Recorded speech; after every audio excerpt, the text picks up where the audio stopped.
Olá, meus amigos, meu nome é Éder Carneiro e hoje nós vamos falar sobre uma dúvida que assola 99% dos dentistas de todo o Brasil. Como pagar adequadamente os funcionários e como mantê-los motivados.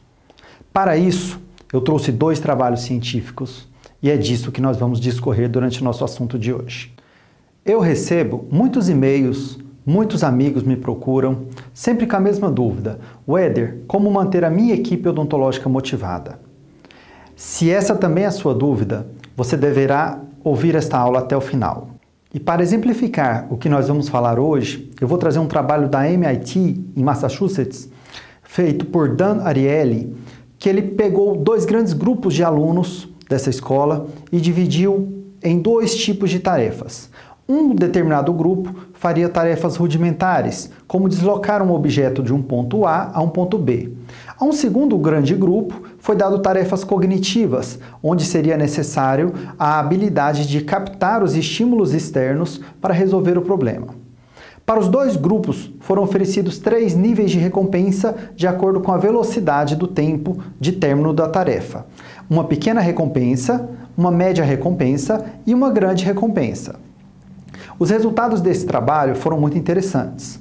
O grupo onde as atividades desenvolvidas eram rudimentares, ou seja, levar um objeto do ponto A ao ponto B, quanto maior era o índice de recompensa, mais rápido aquele subgrupo realizava a ação.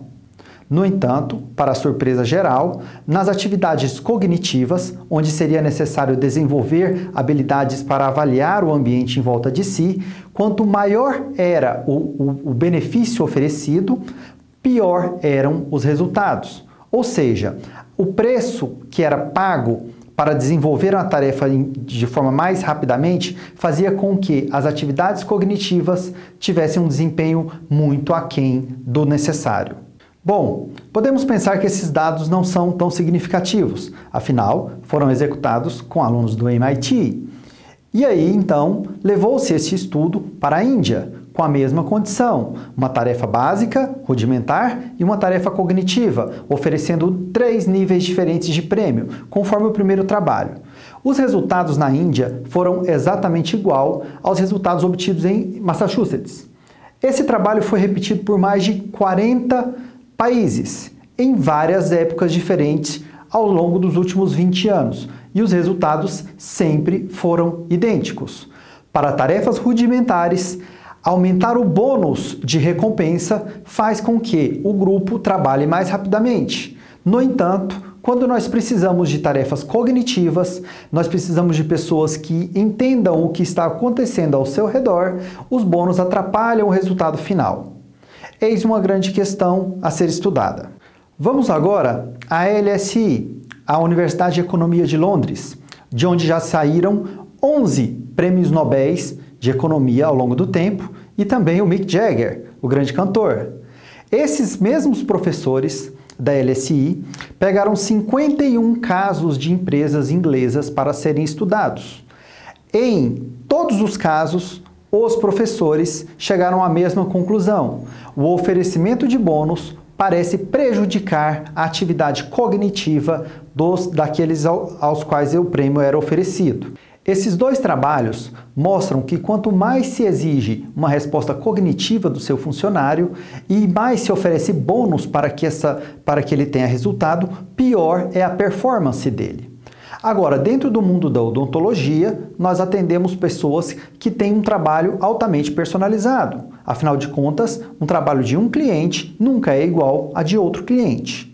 Assim sendo, a nossa secretária, o nosso protético, os nossos entregadores de materiais, eles estão sempre envolvidos em processos que precisam de uma análise externa do ambiente para ter um resultado eficaz.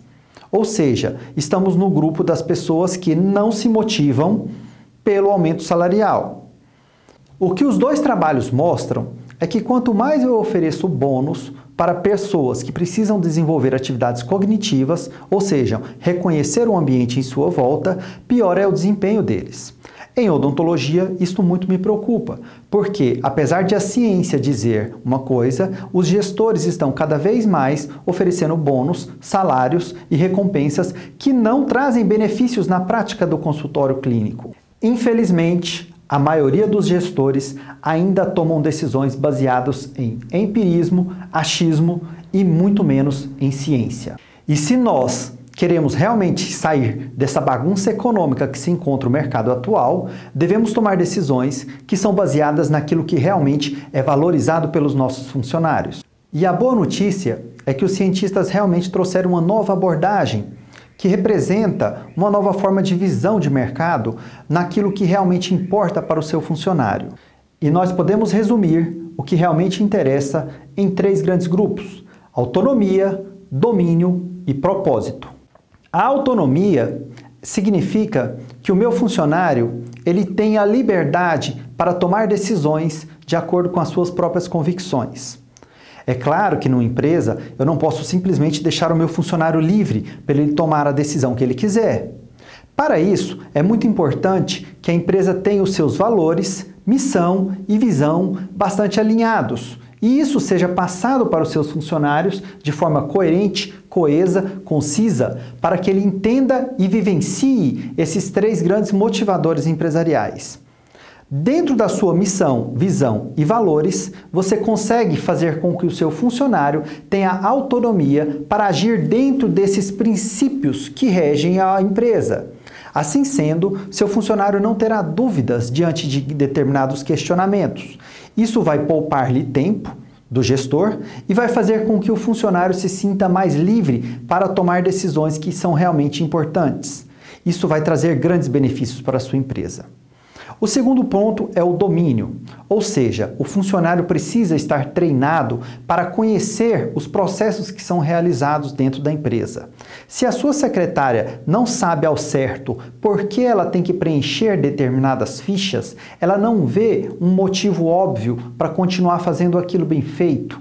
E este domínio de conhecimento também é uma motivação muito importante. O terceiro argumento que faz bastante diferença é possuir um propósito. Propósito é o desejo de que aquela tarefa a ser executada sirva a algo maior, a um propósito maior. Ou seja, em vez de ser apenas a realização de um tratamento dentário, o seu funcionário precisa entender que vocês estão realizando um tratamento para uma pessoa que tem anseios, que tem expectativas, que tem medos, que tem esperanças. Tudo isso que eu estou falando agora para vocês não é um conceito novo. Na verdade, há mais de 2000 anos atrás, na Grécia Antiga, já havia-se o conceito de poesis. Poesis seria a grande obra que os gregos gostavam de realizar e que era valorizado na época. Naquela época, o que se hoje chama trabalho deveria ter um fim útil para a sociedade. Este era o trabalho valorizado. Este era o poesis, a obra. O que hoje eu chamo de propósito aqui para vocês. Vejam que há 2000 anos atrás, muitas pessoas já tomavam decisões baseadas em felicidade, baseadas em conforto, baseadas em servir ao próximo, não ligadas diretamente a dinheiro. Mas você deve estar pensando agora, então eu posso pagar qualquer salário? Não, você deve pagar um bom salário. O que eu quis dizer é que bônus, aumentar o salário do seu funcionário, não vai fazer com que ele trabalhe melhor, e sim motivá-lo dentro desses 3 propósitos: autonomia, propósito e domínio.